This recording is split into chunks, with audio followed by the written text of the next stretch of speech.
Free audio post-production by alphonic.com. Okay, let's talk about that nagging back pain. You know, the kind you just brush off as, oh, I'm just getting older. Or maybe you've been doing endless crunches, chasing those visible abs, but you still feel, I don't know, unstable, not really strong deep down. Right. And that's because the usual idea of core training really misses the mark. It's often just about the surface stuff. Okay. But the real core, the system that actually keeps your spine happy and lets you move well, it's much deeper. It's about how your breath, your posture, and just your awareness all work together. And when that system isn't quite clicking, well, that's where the instability creeps in, performance drops, and yeah, that chronic pain often shows up. Got it. So our mission today is basically to give you a shortcut, right? To understand your own stability. We're going deep into 5, frankly, surprising reasons your core might not be firing properly, even if you exercise. Yeah, surprising is the right word for some of these. And we're pulling these insights from Alexandra Cash. She's a certified personal trainer and behavior change specialist, specifically from her book, Longevity Through Physical Activity, The 15-Minute Habit. And just to be clear, this isn't about looking a certain way. It's really about function. It's about restoring that deep strength, getting things aligned, building resilience for the long haul. We'll use some practical kinesiology, some simple self-checks you can do. Building from the inside out. Love it. Okay, let's jump into reason number 1. Cash calls this the cornerstone, the absolute bedrock of core stability. And it's your diaphragm. Exactly. A sluggish diaphragm. It sounds simple, but it's huge. Why the diaphragm? I mean, isn't that just for breathing? Well, yes and no. It's the main breathing muscle, sure. Big dome-shaped muscle under the lungs. But here's the fascinating part. It's also a core stabilizer. When you inhale correctly, it moves down. And that helps create this internal pressure, intra-abdominal pressure that supports your spine. Okay, so it does 2 jobs, breathes and braces. Precisely.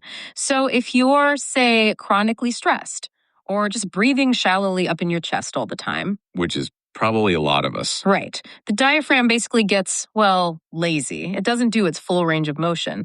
And the knock-on effect. What happens then? Those deep core muscles, especially the transverse abdominis, think of it as your body's natural corset. They just can't engage properly. It's like trying to stabilize a can without the lid on top providing pressure.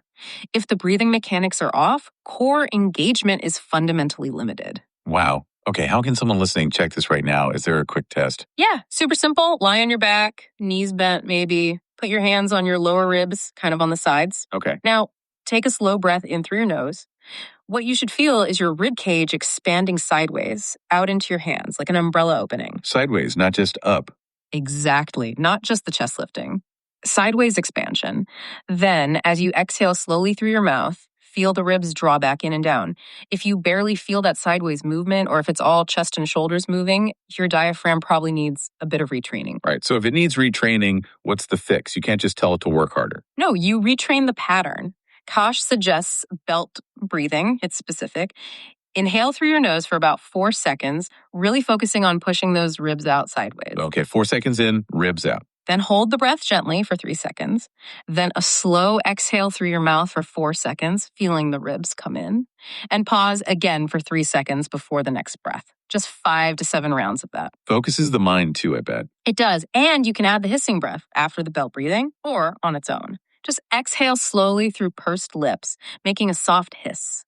That sound naturally helps you gently draw your lower belly in towards your spine as you exhale. It connects the diaphragm and those deep abs. Okay, diaphragm connects to internal pressure. That makes sense. Which brings us right to reason number 2. Poor intra-abdominal pressure, or IAP. Exactly. They're totally linked. IAP is what you get when the diaphragm, the deep abdominals, and the pelvic floor all work together correctly. It's that internal brace. You used the analogy of a soda can before we started recording. Explain that. Oh, yeah. It's a great visual. Think of your abdomen like an unopened soda can. It's pressurized inside, right? Yeah, and because of that pressure, it's really strong, really resistant to crushing. Right. That internal pressure is your IAP. It's what stabilizes your spine from the inside when you lift something or twist or even just stand. So what breaks that seal in the soda can? What causes poor IAP? Well, several things. Poor posture is a big one. Chronically holding your breath. Significant weakness in the pelvic floor. Or conditions like diastasis recti, that's the separation of the abdominal muscles, often after pregnancy. Anything that disrupts that coordinated system. And without that good internal pressure. Your body has to compensate. It relies on the outer, more superficial muscles, which aren't designed for that kind of deep stabilization. So you get instability, especially under load. Okay, makes sense. How do we test this one? How do I know if my IAP is working? Another simple check. Stand up tall, relaxed. Place your hands gently on your lower belly. Now give a short, sharp cough. Like cough. Yeah, just like that. What you're looking for is what your belly does. Does it push out hard against your hands? Bulge significantly? If so, that suggests you're not managing that internal pressure effectively upon exertion. Ideally, it should stay relatively firm or even draw in slightly. Interesting. Okay, and the fix for poor IAP? It's about learning to consciously create that tension. Cash calls it deflate the belly. You exhale fully, like letting all the air out. Then gently draw your lower belly inward toward your spine. Think about zipping up really tight jeans. Just a gentle inward pull, not sucking in hard. Exactly. Gentle but definite. Hold that slight tension for maybe 3 to 5 seconds, but keep breathing shallowly over the top of it. Don't hold your breath.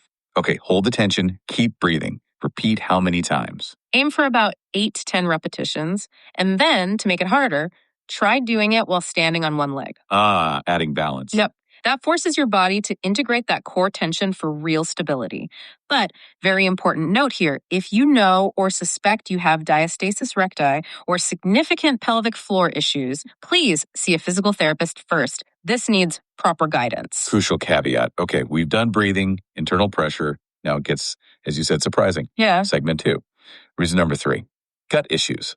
Like constipation or bloating. How on earth does that affect my core strength? Right. It seems totally unrelated, but the connection is powerful. It's about visceral feedback and inflammation. If you've got chronic inflammation or you're really bloated, your digestive system is basically sending distress signals. Okay. Distress signals to where? To your nervous system. Mm-hmm. It triggers what are called visceral reflexes. Essentially, your body senses trouble internally, and its priority becomes protecting those organs. So it dials down other functions, like muscle engagement. Precisely. The autonomic nervous system can subtly inhibit the muscles surrounding the area of distress, in this case, your abdominals.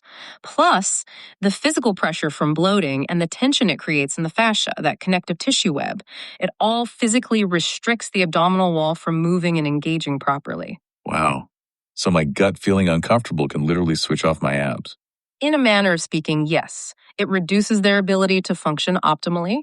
So key signs might be, feeling bloated often, that heavy feeling, or maybe noticing your lower abs just feel particularly weak or hard to connect with. Okay, this is fascinating. What's the fix here, assuming it's not a serious medical issue? If it's more about tension and sluggishness, Cash suggests abdominal myofascial release. And this is gentle, just using your fingertips to slowly massage your belly in clockwise circles for 2 or 3 minutes. It's about easing tension, encouraging gentle movement. Clockwise, following the path of digestion. Exactly. And you combine this with that slow diaphragmatic breathing we talked about earlier. Let the belly rise softly on the inhale, slow exhale. It helps calm the system down. Good point. And the obvious but important disclaimer, if someone has diagnosed inflammatory bowel conditions like Crohn's or colitis, this kind of massage is generally not recommended, right? Absolutely not, without checking with their doctor. And any chronic digestive issues need proper medical assessment. This is more for functional sluggishness and tension. Understood. Okay, from the gut, we move down to the ground. Reason number 4. Collapsed arches and inactive feet. Wait, my feet affect my core. How? Think about it. Your feet are literally your foundation. They're packed with nerve endings sending information upstairs to your brain about balance and stability. Okay. If your arches are collapsed or your feet are generally weak and inactive, maybe from wearing overly supportive shoes all the time, the nervous system gets signals of instability right from the base. So shouldn't the core just work harder to compensate for wobbly feet? That's the counterintuitive part. The nervous system's priority is safety, preventing falls. If the foundation feels unstable, it often inhibits or dials down activation higher up the chain, including the core. It's like the body saying, whoa, things are shaky down here. Let's not generate too much force up top until the base is secure. Okay, that makes a weird kind of sense. A protective mechanism. How do I test this foot core link? Try this. Stand barefoot. First, just lightly engage your core. Maybe use that deflate the belly cue. Feel that baseline level of tension. Okay, got it. Now, without changing anything else, gently press down through the ball of your big toe on both feet, trying to create a little lift in your arch. Just a subtle activation. Does that make your core engagement feel suddenly stronger or easier? more switched on. Interesting. So if pressing the big toe down improves the core feeling. It strongly suggests that improving your foot stability and activation could unlock better core function for you. Okay, so what do we do for lazy feet? Wake them up. Foot rolling is great. Use a tennis ball or maybe a lacrosse ball if you can handle it under each foot. Roll it around for a minute or two. Gets blood flowing, stimulates nerves. Feels good too, usually. Yeah. Then actual muscle work, towel scrunches. Put a small towel flat on the floor and use just your toes to scrunch it up towards you, like 10 to 15 reps. Really works those little intrinsic foot muscles. Classic physio exercise. It is. And finally, challenge the whole system. Single leg balance. Just standing on one foot, barefoot if possible. Aim for 15-20 seconds per side. Keep a slight core engagement. It forces the foot, ankle, hip, and core to all talk to each other. Again, if someone has flat feet or actual foot pain, probably best to see a podiatrist too. Absolutely. These are general activation tips, not treatment for specific conditions. Right. Okay, we've covered breath, pressure, gut, feet. What's the final piece? Segment 3, reason 5, stress and a tight psoas. The psoas. This is a big one, especially in our modern high-stress lives. Explain the psoas first. It's a hip flexor, right? Yeah, it is, but it's unique. It's the only muscle that directly connects your spine, your lumbar vertebrae to your legs, attaching to the femur. So it crosses the hip joint. Major player in walking, running, lifting your knee. Okay, connect spine to legs and the stress link. The psoas is deeply connected to our primal fight, flight, or freeze response. When you're under chronic stress, your nervous system is constantly simmering in that low-level threat state. And the psoas, being a key muscle for running away or curling up, tends to tighten and shorten reflexively. So feeling stressed can literally make this muscle tight. Yes. And because it attaches directly to your lower back vertebrae, when it gets tight, it pulls that lumbar spine forward, often creating an excessive arch or anterior pelvic tilt. And that messes with the core how?